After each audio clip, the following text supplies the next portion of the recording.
Hello friends, welcome back. இன்றைக்கி நம்ம பார்க்க போகிற ரெசிபி வந்து கத்திரிக்காய் வச்சு பண்ண போகிற ஒரு சைட் டிஷ் ரெசிபி தான். கத்திரிக்காய் தொக்கு பண்ண போகிறோம்.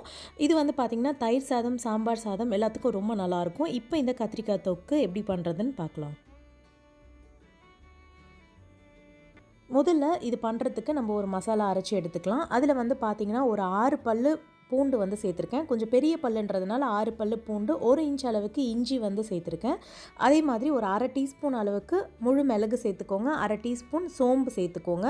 அப்படியே அரை டீஸ்பூன் சீரகமும் சேர்த்துட்டு இதை நம்ம அரைச்சி எடுத்துக்கலாம். கொஞ்சம் கொரப்பாக அரைச்சி எடுத்துக்கலாம். ரொம்ப பேஸ்ட்டாக அரைக்க வேண்டாம். இந்த மாதிரி அரைச்சி எடுத்துக்கோங்க. இப்போ வந்து பார்த்திங்கன்னா நான் ஒரு 6 கத்திரிக்காய் வந்து எடுத்திருக்கேன் இந்த சைஸில். இதை நல்லா வாஷ் பண்ணி எடுத்தாச்சு. இப்போ வந்து இதை கட் பண்ணிக்கலாம். இந்த அளவுக்கு கட் பண்ணி எடுத்திருக்கேன் நான். ஒரு கத்திரிக்காவை ஒரு 5 பீஸ் 6 பீஸ் வர மாதிரி கட் பண்ணிக்கோங்க. அது கருகாமல் இருக்கிறதுக்கு தண்ணியில் வந்து போட்டு வச்சுக்கலாம். இப்போ ஒரு பேனில் ஒரு 2 டீஸ்பூன் அளவுக்கு கடலை எண்ணெய் சேர்த்துருக்கேன். நீங்கள் எந்த எண்ணெய் வேணால் சேர்த்துக்கோங்க. கடலை எண்ணெய் சேர்த்து செஞ்சால் ரொம்ப டேஸ்ட்டாக இருக்கும். எண்ணெய் கொஞ்சம் சூடானதும் கடுகு உளுந்து சேர்த்துட்டு இப்போ வந்து பார்த்திங்கன்னா இதில் நான் ஒரு மீடியம் சைஸ் வெங்காயமாக ஒரு 3 வெங்காயம் வந்து பொடியாக கட் பண்ணி வச்சுருக்கேன். கூட ஒரு பச்சை மிளகாய், கொஞ்சம் கருவேப்பிலை. இப்போ அதை அந்த எண்ணெயில் சேர்த்துக்கலாம். வெங்காயம் ஓரளவுக்கு கலர் மாறுற வரைக்கும் இந்த மாதிரி வதக்கிக்கோங்க.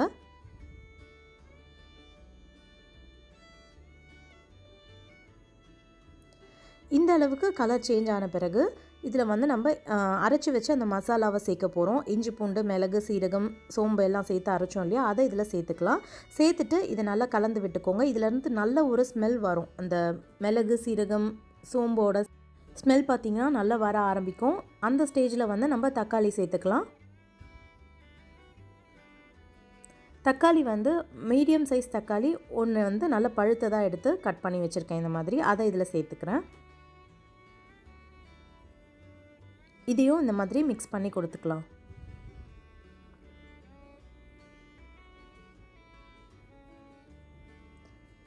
இது நல்லா மிக்ஸ் ஆன பிறகு தேவையான அளவு உப்பு சேர்த்துக்கோங்க. அப்படியே இதில் ஒரு 1/4 டீஸ்பூன் அளவுக்கு மஞ்சள் தூள், 1 டீஸ்பூன் அளவுக்கு மிளகாய் தூள், நான் காஷ்மீரி சில்லி பவுடர் வந்து சேர்த்துருக்கேன்.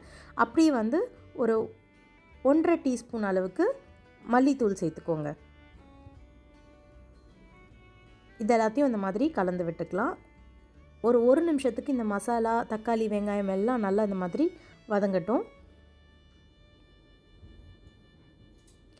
இப்போ வந்து நம்ம கட் பண்ணி வச்சுருக்க கத்திரிக்காவை இந்த மசாலாவில் வந்து சேர்த்துக்கலாம். கத்திரிக்காய் வந்து சேர்த்த பிறகு இந்த மசாலாவோட இதை நல்லா கலந்து விட்டுறலாம்.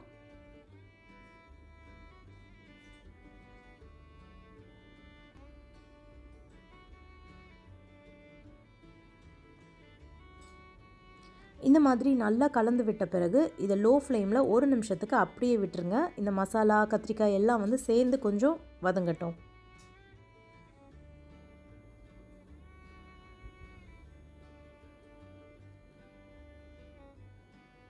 இது ஒரு 1 நிமிஷத்துக்கு குக் ஆன பிறகு நம்ம இதை திரும்பவும் ஒரு தடவை கலந்து விட போகிறோம்.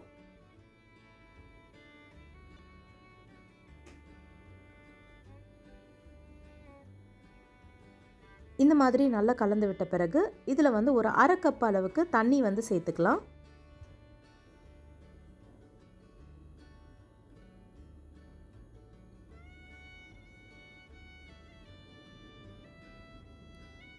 தண்ணி சேர்த்து கலந்து விட்டுட்டு இதை நம்ம க்ளோஸ் பண்ணி வைக்க போகிறோம். ஒரு 5 நிமிஷத்துக்கு வந்து லோ ஃப்ளேமில் இதை அப்படியே வேக விட்டுறலாம்.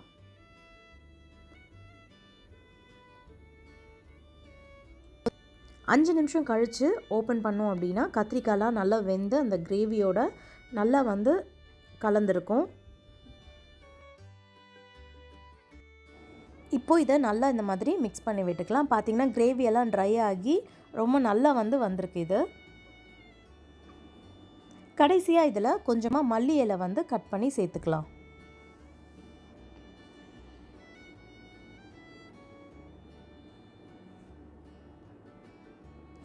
இந்த கத்திரிக்காய் கிரேவி வந்து பார்த்திங்கன்னா தயிர் சாதத்துக்கு ரொம்ப டேஸ்ட்டாக இருக்கும். தயிர் சாதம் வைக்கும் போது இந்த மாதிரி கண்டிப்பாக ட்ரை பண்ணி பாருங்கள். சாம்பார் ரைஸ் அதுக்கப்புறம் வெரைட்டி ரைஸோடையும் ரொம்ப நல்லாயிருக்கும். நீங்கள் ட்ரை பண்ணி பாருங்கள். பார்க்கும்போது எப்படி வந்துச்சுன்னு உங்களோட ஃபீட்பேக் கமெண்ட் செக்ஷனில் ஷேர் பண்ணிக்கோங்க. இந்த ரெசிபி உங்களுக்கு பிடிச்சிருந்துச்சுன்னா லைக் பண்ணிக்கோங்க, உங்கள் ஃப்ரெண்ட்ஸோடு ஷேர் பண்ணிக்கோங்க. நம்மளோட சேனலை ஃபர்ஸ்ட் டைம் பார்க்குறீங்க அப்படின்னா மறக்காமல் சப்ஸ்கிரைப் பண்ணி வச்சுக்கோங்க. அப்போ தான் நான் போடுற அடுத்தடுத்த வீடியோஸ் வந்து உங்களுக்கு நோட்டிஃபிகேஷனில் வரும். ஓகே ஃப்ரெண்ட்ஸ், தேங்க்ஸ் ஃபார் வாட்சிங். இனி நம்ம இன்னொரு வீடியோவில் மீட் பண்ணலாம். அது வரைக்கும் பாய், டேக் கேர்.